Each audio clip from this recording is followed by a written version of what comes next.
Dice entonces, segunda de Tesalonicenses capítulo 2, verso 1, pero con respecto a la venida de nuestro Señor Jesucristo y nuestra reunión con Él, os rogamos, hermanos, que no os dejéis mover fácilmente de vuestro modo de pensar, ni os conturbéis, ni por espíritu, ni por palabra, ni por carta como si fuera nuestra, en el sentido de que el día del Señor está cerca. Nadie os engañe en ninguna manera, porque no vendrá sin que antes venga la apostasía y se manifieste el hombre de pecado, el hijo de perdición, el cual se opone y se levanta contra todo lo que se llama Dios y es objeto de culto, tanto que se sienta en el templo de Dios como Dios, haciéndose pasar por Dios. Vamos a dejarlo ahí, hermanos. Vamos a orar y a pedirle a Dios que nos ilumine y nos revele su palabra en esta noche. Señor Jesús, gracias por este momento solemne, maravilloso. Ya te dimos ofrenda, te cantamos, te alabamos. Señor, llenamos este lugar de aroma, de adoración a ti. Y ahora llegó tu parte, Señor. Háblanos y ministranos, Señor. Pongo delante de ti cada persona que está aquí, Señor, la cual, Señor, ha venido con la intención, Padre Santo, de ser nutrido por tu palabra y de ser ministrado por tu Santo Espíritu. Te ruego, Señor, que se cumpla este propósito. Señor, disponemos nuestras vidas, abrimos el entendimiento y nuestro oído, Padre Santo, para recibir de ti lo que tienes para nosotros en esta noche. Gracias, Señor. Bendigo tu nombre. Amén, amén y amén. Griten gloria a Dios. Siéntese, por favor. Creo que lo que dice el apóstol Pablo aquí fue muy claro. Está haciendo una advertencia a la iglesia primitiva. Le está haciendo una advertencia como la que le hizo el Señor Jesús, como la que le hicieron todos los escritores del Nuevo Testamento a la iglesia. Hermanos, nosotros estamos en tiempos difíciles donde se ha levantado la apostasía. ¿Qué es la apostasía? Es apostatar de la fe, es cambiar de doctrina, es haber estado en la doctrina verdadera e irse por otro lado. Eso se llama apostatar la fe, apostatar de la doctrina, apostatar de la sana doctrina que hemos recibido. Y dice que se levantará, y este tiempo es un tiempo de apostasía. Se han levantado muchos bajo el término cristianos para llevar a las gentes y a los creyentes a otro lado, y Jesús lo advirtió, hermanos, en Mateo capítulo 24. Por favor, ponga sus ojos en ese pasaje donde está, y dice claramente, verso 24 del capítulo 24, y dice: porque se levantarán falsos cristos y falsos profetas, y harán grandes señales y prodigios, de tal manera que engañarán, si fuere posible, aún a los escogidos, Hermanos, es que esta salvación que tenemos nosotros es tan grande. ¿Cuántos dicen amén? Parece que nadie la tuviera esta noche. Esta salvación es tan grande. Yo sé por qué usted no dijo amén rápido, porque es que a usted no le costó. Al que le costó la salvación suya fue al Señor Jesucristo con su vida. Pero nosotros tenemos que estar claros en esto, hermanos, de que esta salvación que tenemos nosotros la podemos perder si nosotros no nos mantenemos firmes y constantes, creciendo en la obra del Señor siempre. Eso es muy importante, hermanos. Esta salvación hay que abrazarla, hay que cuidarla, hermano, porque la podemos perder. Recuerden que el apóstol Pedro dijo que el día del Señor vendrá, y que vendrá y comenzará el juicio desde la casa de Dios. Si comienza con la casa de Dios, ¿dónde será el fin de aquellos que no creyeron al evangelio de Cristo? Y si el justo con dificultad se salva, ¿a dónde aparecerá el impío y el pecador? Porque hay tres tipos de personas que Dios mira desde el cielo: los pecadores, los impíos y los justos. ¿Quiénes son los pecadores? Los que están conectados en el mundo con el pecado. Su naturaleza es abrazar el mundo y el pecado. Bajo esa corriente andan, como lo dice Efesios 2, corriendo en la corriente de este mundo, conforme al príncipe de la potestad del aire, el espíritu que ahora opera en los hijos de desobediencia, en los cuales también todos nosotros estuvimos en algún tiempo, y éramos como ellos, hijos de ira, igual que los demás. Pero Dios, que rico en misericordia, por su gran amor con que nos amó, nos dio vida y salvación juntamente con Cristo. Por gracia sois salvos. Hermanos, pecador es el que está conectado con el pecado y con el mundo, no ha conocido a Dios, no ha conocido su palabra, no se le ha prendido el foco, no se le ha representado el Señor Jesús, la luz del mundo, anda en tinieblas, viven en tinieblas, su naturaleza es pecar. Amén, esa es su condición natural. Pero cuando conozcan al Señor Jesús, se quebranta el pecado, hay cambio de vida, hay transformación, hay vida nueva en Cristo Jesús, Señor nuestro. Amén. Por eso está escrito, si de modo que si alguno está en Cristo, nueva criatura es. Las cosas viejas pasaron, el mundo ya pasó, las tinieblas ya pasaron, los vicios ya pasaron. Ahora soy criatura nueva, gente nueva para Cristo Jesús. Y por esa gente viene Cristo. Esos son los pecadores, son los que están allá, no conocen nada del Señor, no saben nada de esto. Precisamente estamos aquí para avisarles, para alumbrarles, para decirles vengan, para que dejen de ser pecadores y se conviertan en justos. ¿Quiénes son los impíos? Los impíos son aquellos que un día conocieron a Jesucristo, un día se entregaron a Jesucristo, conocieron, se les revelaron la palabra de Dios, abrazaron este evangelio, se arrepintieron un día, se bautizaron, se llenaron del Espíritu Santo, pero tienen actos de impiedad. La palabra impiedad aparece mucho en el Antiguo Testamento, porque en el Antiguo Testamento habla sobre la relación que tuvo Dios con su pueblo, los israelitas. Y como ellos conocían a Dios y conocían su palabra, cuando le faltaban a Dios se volvían impíos. Impiedad. Hay que vivir piamente, santamente. El que no viva santamente vive impía. Es lo contrario. Impío y pío. Pío es santo. Impío es el que vive, que conociendo a Dios, vuelve otra vez al mundo, vuelve otra vez a las cosas de allá, amando este mundo, como lo dice el apóstol Pablo muchas veces, se fue amando este mundo. Se van amando, esos son los impíos, pero están los justos. ¿Quiénes son los justos? Aquellos que estamos en Jesucristo. Amén, sí, no somos perfectos, le podemos fallar a Dios, pero lo tenemos a Él permanentemente. Y su sangre nos limpia de todo pecado y estamos justificados delante de Él. ¿Cuántos dicen amén? Sí. Durante el día probablemente dijimos algo malo, probablemente le fallamos a Dios inconscientemente, involuntariamente. Porque hay quienes pecan voluntariamente, pero hay quienes pecan involuntariamente. Pero si es un pecado involuntario, y si es voluntario, pues arrepiéntase y no lo vuelva a hacer. Porque el que encubre su pecado no prosperará, pero el que lo confiesa y se aparta alcanzará misericordia. Los justos somos nosotros. Oiga bien, esta salvación es de los justos. El justo con dificultad se salva.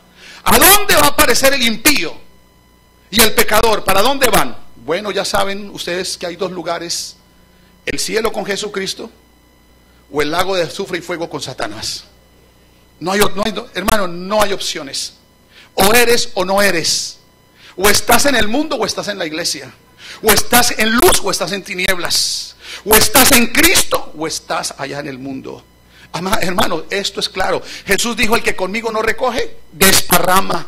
El que conmigo no es, contra mí es. Por eso, hermanos, abrazar este evangelio es estar metidos en Jesucristo, es estar perseverando en las cosas, hermano, porque nosotros, nuestra salvación, aunque no nos costó, alguien se la quiere robar, alguien se la quiere quitar, alguien va a presionarlo y lo va a presionar porque quiere robarle lo que Dios le ha dado. Por eso en el libro de Apocalipsis dice a las cartas, el mensaje a las iglesias, dice que nadie quite lo que Dios te ha dado. Agárralo, cuídalo, para que nadie quite tu corona, quítele esa salvación, quite eso que el Señor te ha dado, para que nadie te lo arrebate. Hermano, esta salvación hay que abrazarla. Esta salvación hay que cuidarla. Esta salvación, ¿por qué? ¿Por qué? Porque si te mueres, tú cristiano bautizado, arrepentido y el que vives con Jesucristo, si te mueres, te vas para el cielo. Te vas para, hermano, eso es definitivo. El que se murió en Cristo va para el cielo. El que se murió sin Cristo, que Dios lo guarde, no, ni siquiera lo va a guardar, que Satanás lo guarde. No puedo decir otra cosa. Se terminó, hermano, se acabó. Entonces hay que guardar hay que cuidar esta salvación, hermano, porque escuche bien, hay un enemigo y hermano, mire, ¿quién manda en la iglesia? No voy a decir que el pastor, porque los pongo en disciplina a todos. ¿Quién manda en la iglesia? El Señor. Él es el comandante, Él es el Señor, Él es el que nos, amén, nos da todo, Él es el que nos fortalece, Él es el que hizo por nosotros. Él es el que nos lleva, Él es el que viene por la iglesia, amén. Él fue el que la compró, Él es el dueño de la iglesia. Pero el mundo, ¿quién es el dueño del mundo? No digan los hombres, porque no es verdad. ¿Quién ha visto a Dios aquí? Ninguno ha visto a Dios. No me pueden decir que lo ha visto, porque nadie ha visto a Dios. Pero sabemos que existe. Sabemos que Él hizo, lo hizo por nosotros, que no necesitamos verlo para creer. Pero también en el mundo hay un comandante, y la Biblia dice: el mundo está bajo el dominio del maligno. Primera de Juan, capítulo 5, verso 20. ¿Sí o no? ¿Quieren mirarlo? Corroborarlo, porque es que algunos me miran como dudando. Primera de Juan, capítulo 5, dice el verso 17: toda injusticia es pecado, pero hay pecado que no es de muerte. Sabemos que todo aquel que ha nacido de Dios no practica el pecado. Estoy en el Primera de Juan, capítulo 5, verso 18. No practica el pecado, pues aquel que fue engendrado por Dios le guarda, y el maligno no lo toca. Sabemos que somos de Dios, y el mundo entero está bajo él. Ahí está. Pero sabemos que el Hijo de Dios ha venido y nos ha dado entendimiento para conocer al que es verdadero, y estamos en el verdadero, en su Hijo Jesucristo. Este es el verdadero Dios y la vida eterna. Un solo Dios con un solo nombre, llamado Jesús. Entonces, ahí lo está diciendo la Biblia. Bien, ¿qué estoy diciendo con esto? Que esta salvación tiene enemigos. Primero, en el mundo hay un ambiente que está contra la iglesia. Por eso es que usted y yo sufrimos tantos ataques, tantas aflicciones, tantas situaciones. A veces dice: pero ¿qué pasa? ¿Por qué me pasa esto? ¿Por qué me ocurrió esto? ¿Por qué esto? Usted tiene que saber lo que Jesús dijo. Jesús dijo: estas palabras os he hablado, Juan 16:33. Estas palabras os he hablado para que en mí tengáis paz. En el mundo tendréis aflicción, pero confiad, yo he vencido al mundo. Alguien diga amén a eso.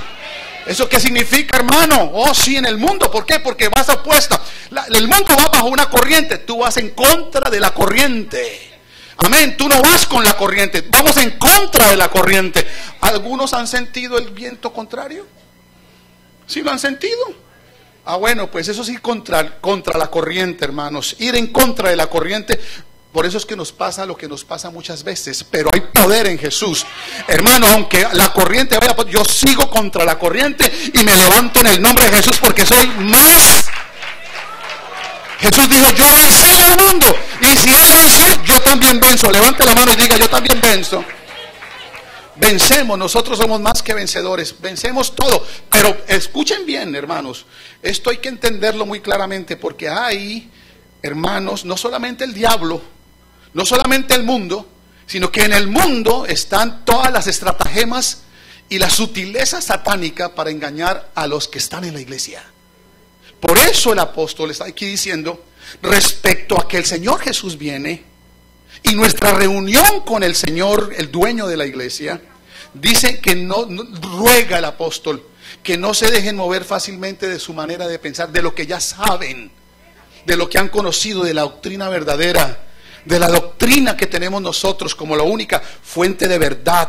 Dice: no se dejen mover del modo de pensar, ni se conturben, ni por espíritu, ni por palabra, ni por carta, como si fuera el mismo apóstol, en el sentido de que el día del Señor está cerca.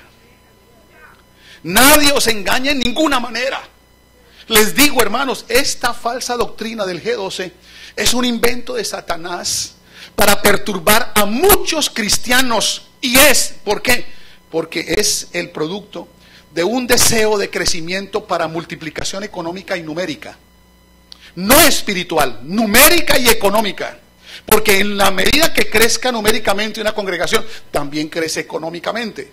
Pero ese no es el objetivo de la iglesia. El objetivo de la iglesia está en los tres principios, pensando primero en el primero: el crecimiento espiritual, luego el crecimiento numérico y luego el crecimiento económico. ¿Para qué? Para que la obra de Dios se extienda. Para eso es que Dios la bendice.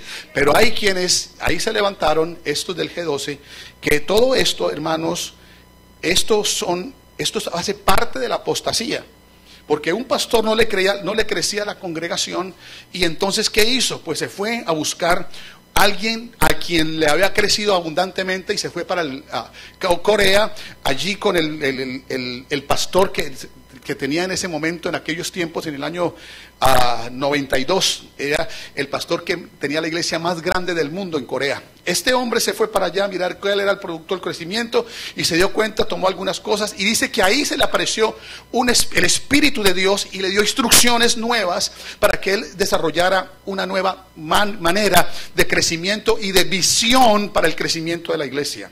Eso formó un engaño, eso se formó, hermano, algo grande, hermano, de una manera terrible, pero aquí estamos diciendo que el G12, hermanos, es una doctrina que viene bajo la premisa de que las personas tienen que haber 12, eso se establece de la siguiente manera, lo voy a leer aquí un poquito.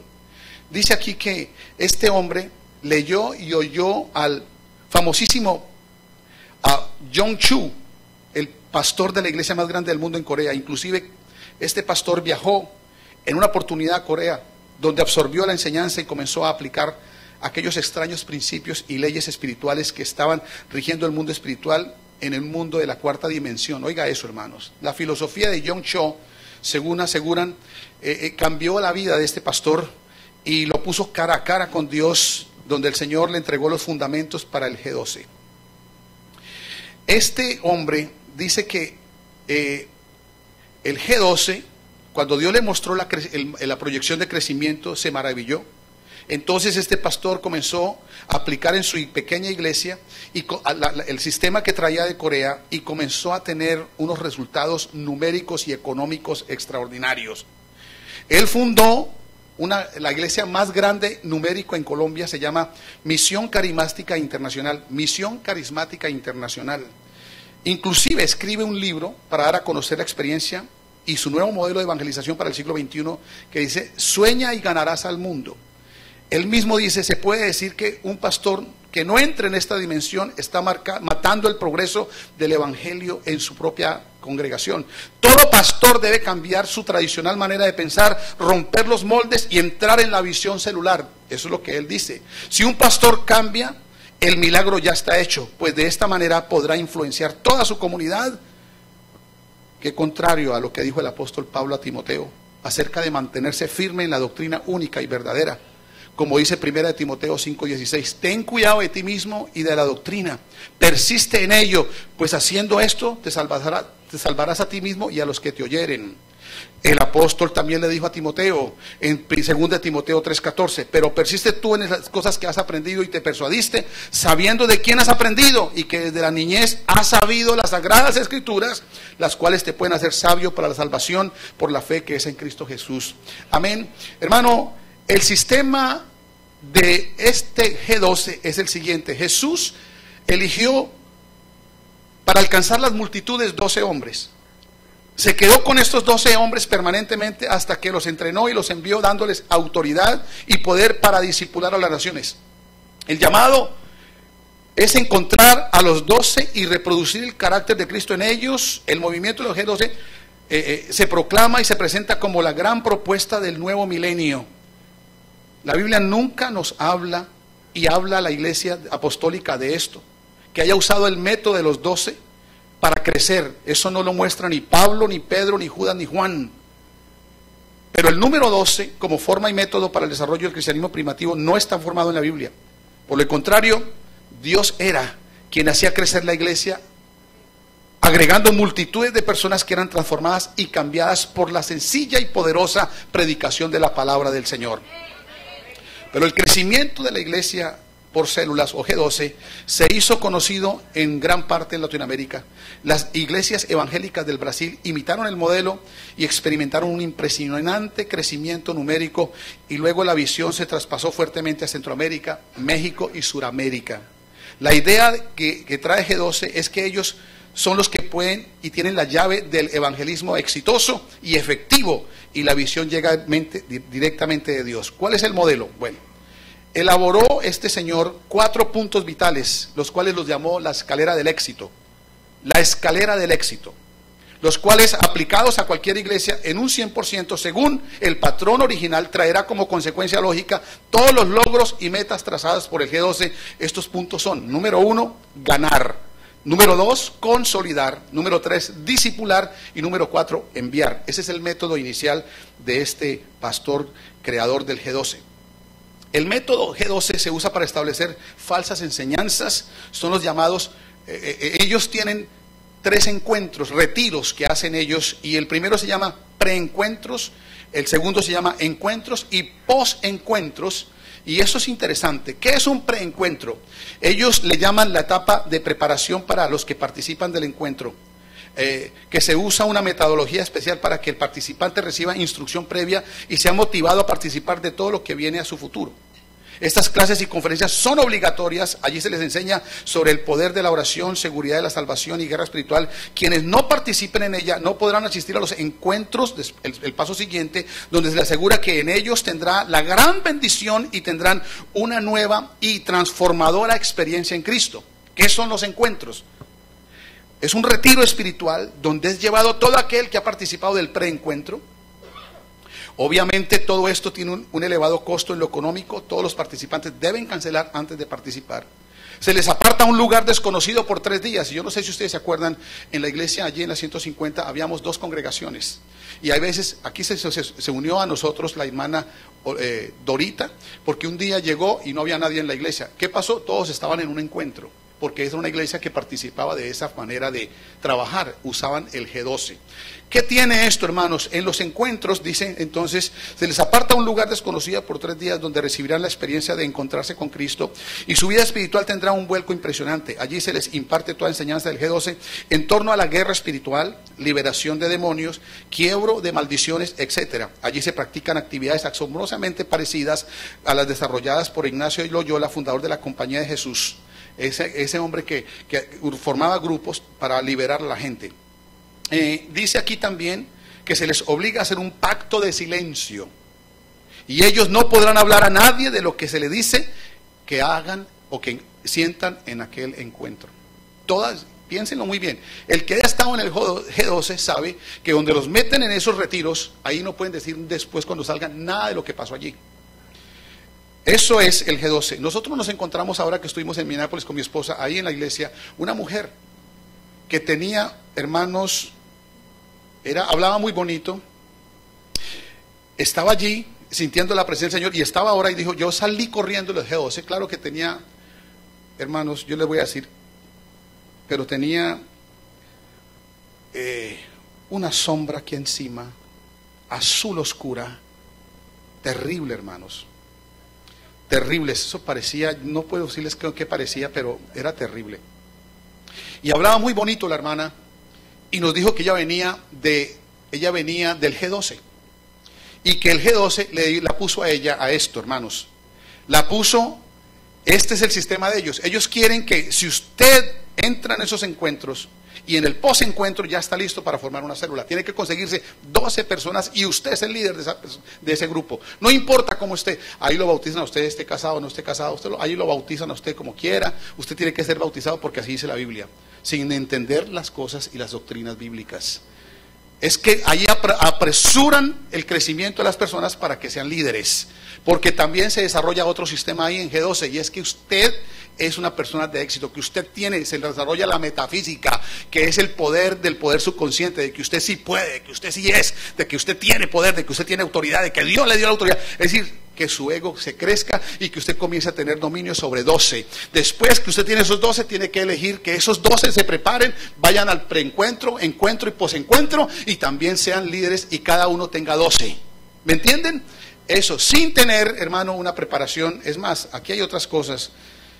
Estoy rápido, pero miren lo que se enfoca el G12. Las células no pueden sobrepasar el número de 12. Es un número clave. Las células tienen la potestad de bautizar a sus nuevos miembros. Ellos mismos se bautizan. Las células no tienen la libertad para la predicación libre, sino del mentor de los manuales. Ellos tienen manuales. El del mentor, el líder, es el que tiene que estudiar tanto el manual, más que la Biblia, porque lo que le interesa a ellos es que usted tenga liderazgo, tenga dominio, esté capacitado para liderar. Así no tenga el conocimiento bíblico. Y así estaba esa muchacha. Decía, yo estaba fornicando, yo era líder de un grupo. Así nos lo dijo en esa reunión. Eso era el G12. Hermanos, esa es la mentira de esos tiempos. Y por eso ahora todo el mundo dice ser cristiano. Pero ¿dónde están los verdaderos cristianos? Ojalá alguien levante la mano y diga, aquí estamos. Aquí estamos los verdaderos cristianos recibiendo la verdadera palabra de Dios.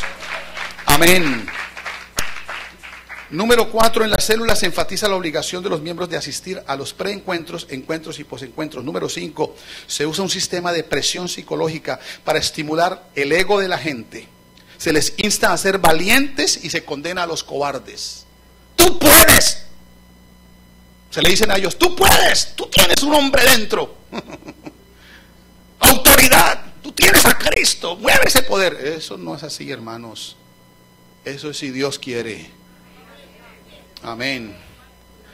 Eso es manipulación. Número 6, es fuertemente restringido el acceso de las ovejas a los pastores, realzando el rol de los líderes a quienes se les debe confesar sus problemas, inquietudes y aún sus pecados. Así es, ese es el número 6. 7, se les compromete a los hermanos a compenetrarse de la visión y a transmitirla insistentemente a otros. Por eso, hermano, el afán, el líder, el pastor, tiene que preparar a sus líderes y presionarlos para que inviten, para que traigan, para que vengan a los preencuentros. Luego los que estuvieron en el preencuentro entran en el encuentro. Y luego en el posencuentro para la multiplicación más rápida. Número 8, no es importante el estudio de la palabra y la Biblia, no es la única regla de fe. La prioridad es el material escrito por G12, que promueve la visión. La visión y el pastor no pueden ser criticados, ya que no hay alternativa ni plan B. Como quien dice, eso es lo perfecto, ahí no hay nada más que hacer. Bien, número 9, para ellos las iglesias que no acepten la visión están destinadas a desaparecer. El crecimiento de sus miembros está basado en que ellos asistan a los preencuentros, a los encuentros y posencuentros y conozcan y dominen todas las enseñanzas del G12, aunque la mayoría de ellos casi no conoce las básicas doctrinas de la fe evangélica. Y número 11, el G12, para los G12 son más importantes las experiencias y lo que la gente siente que los creyentes lleguen a ser o lo que en verdad creen. Es más importante la experiencia, lo que tú sientas, lo emocional, que saber las escrituras, que vivir la palabra de Dios. Ese es el engaño. Por eso ahí está metida la metafísica y la nueva era. La nueva era es darle fuerza al ser, al hombre, a lo que es el ser humano, realzar. Tú tienes poder de pensamiento, de decisión, de elección. Eso es, hermano, y desde siempre ha sido la intención de Satanás de elevar, hermanos, eso.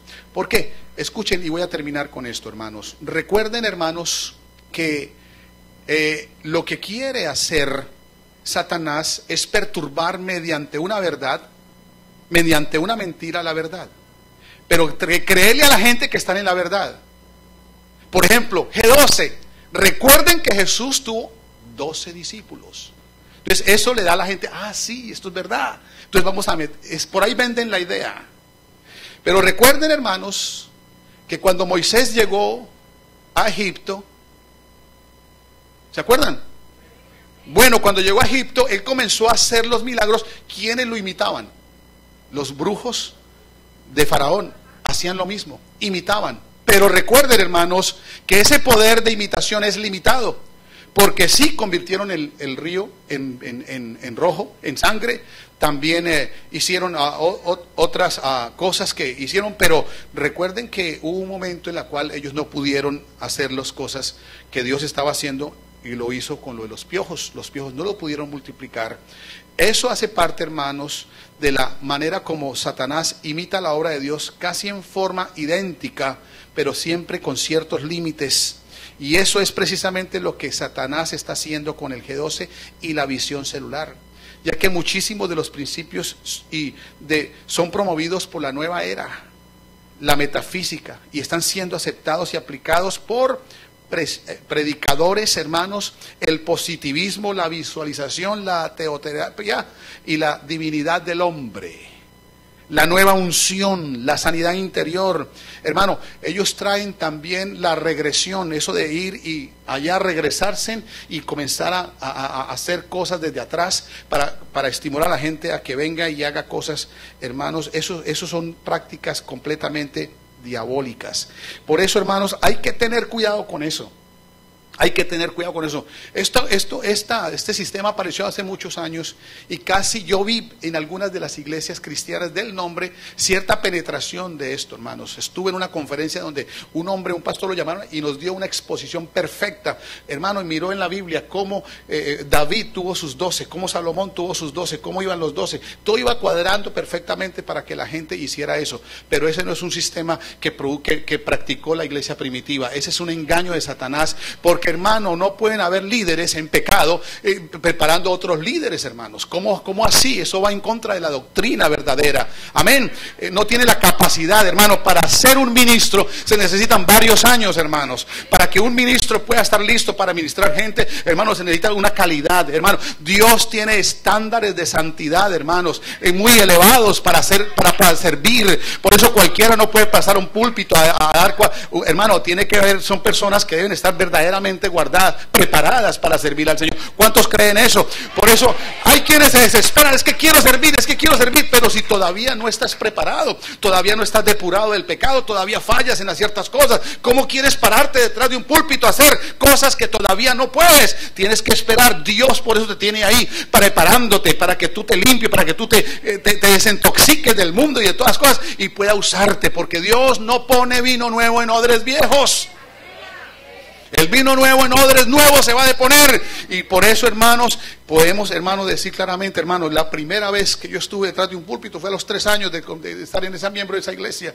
Y yo tenía un anhelo de servir. Yo tenía claro que nunca me impulsé, nunca lo hice, hermanos. Siempre me llamaron a mí a servir, pero yo sabía que Dios me estaba preparando. No estaba preparado todavía. Y es más, cuando yo creí que ya estaba listo para la obra, tampoco estaba listo según Dios. Yo creía, pero no, hermano, eso es cuando Dios diga. ¿Cuántos dicen amén? Y es así, hermanos, porque Dios no tiene a cualquiera sirviendo su palabra como debe ser, porque este ministerio, esta obra es una obra santa, amén, es una obra, la obra pura que tiene Dios sobre la tierra, y Dios no usa vasos sucios, hermanos. Por eso el fundamento de Dios está firme teniendo este sello: conoce el Señor a los que son suyos y apártese de iniquidad todo aquel que invoca el nombre de Cristo, amén.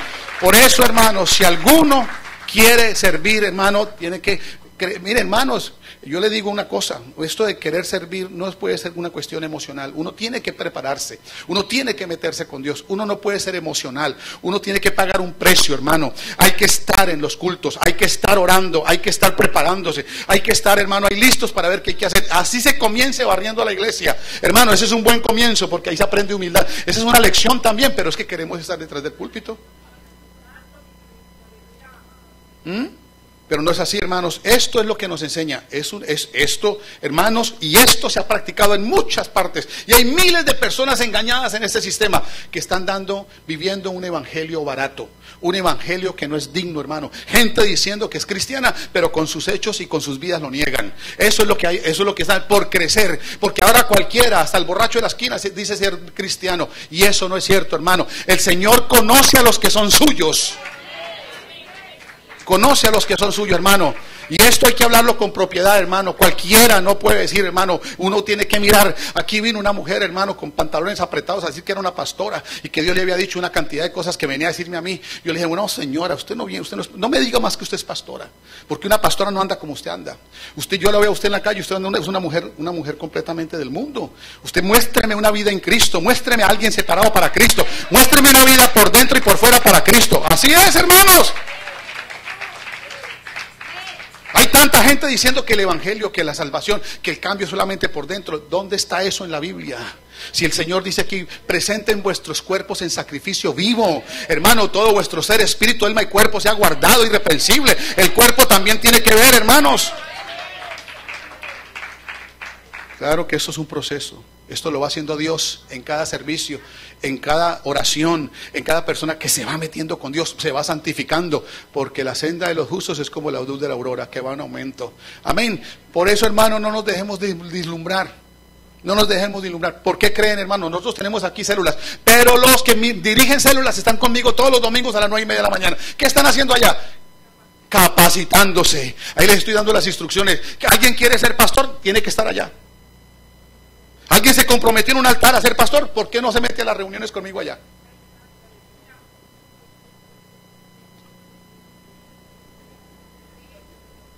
Los que van a servir son los que pagan el precio, hermanos. Claro, hermano, que porque usted diezma, que porque me da una sonrisa, a mí no me va a comprar nadie con sonrisas ni con nada de eso. Compruébelo siendo fiel. Los fieles son los que van a servir. ¿Amén o no? Gloria al Señor. Bueno, algunos dicen, pero es así, hermanos. Pero hermanos, es para que entendamos, finalizo, es para que entendamos que sí, hay un sistema, hermano, mentira, engaño, y muchos han caído en eso. Muchos han caído, hermano, pastores han caído en ese sistema, porque quieren crecimiento, quieren dinero. Porque si se crece la iglesia, pues claro, la economía también. Pero nosotros no queremos eso. Nosotros lo que queremos es gente que se vaya para el cielo, gente que abrace esta salvación, gente que le sirva genuinamente a Dios. Nos va a costar, claro que nos va a costar. Hermano, cuando llegó aquí el hermano Alejandro, fumaba, hermano, tenía por aquí los dientes amarillos de fumar. Fumó desde los 8 años, de los 9 años fumaba el hermano. ¿Qué pasó? ¿Cómo lo limpió el Señor? ¿Cómo lo fue preparando el Señor? Fueron años, hermano, ayunos. Se metió, hermano, él quería, pues yo le estaba ayudando y se metía, siempre anduvo conmigo en todo lugar, en todos los ayunos, andaba ahí. ¿Por qué no va a estar sirviendo allá? Claro, hermano, le llegó a su tiempo, el Señor lo separó. ¿Cómo que no? Hizo lo mismo que Josué. Josué, ¿dónde estaba Josué? Al pie de Moisés, aprendiendo, ahí recibiendo, preparándose. Moisés no era de la tribu de Leví, pero se ganó el puesto. ¿Sí o no? Así que no importa que tú no seas colombiano. A mí no me importa, es que usted, me lo han dicho, es que usted tiene preferencia con los colombianos. Yo no tengo preferencia con los colombianos. Yo sé que el primer pastor que saqué de aquí fue un dominicano. También pagó el precio. Amén, gloria a Dios. Y si sale un cubano, pues amén, lo recibo. Amén, un mexicano, pues un mexicano también. Ahí está listo el hermano, un mexicano, ahí está listo el hermano Tomás. Ahí está listo, no necesitamos sino que le den residencia, ya lo mando a trabajar. Claro, ha pagado un precio. Yo me acuerdo cuando llegó el hermano Tomás. Es así, hermanos. Han pasado años, pero Dios va dando forma, dando figura, va preparando. Sí, hay espacio para los líderes, sí hay liderazgo. Y no retengo, hermanos. Pero si no pagamos, es así es que se lleva. Pero hermanos, finalizo, no olviden, esta salvación vale mucho y tiene enemigos. Uno, Satanás, que quiere tu alma para condenarla. Y dos, el mundo quiere sacarte de la iglesia y meterte en una doctrina falsa. Por eso hemos hablado estos 7 servicios sobre las doctrinas mentirosas del mundo, para que usted se mantenga en la doctrina firme del Evangelio, para que se mantenga firme y constante, creciendo siempre en la obra del Señor, porque el trabajo en el Señor no es en vano. Gloria al Señor. Pónganse de pie, hermanos, y hago un llamado en esta noche a alguien que quiera abrazar esta salvación, alguien que quiera decirles: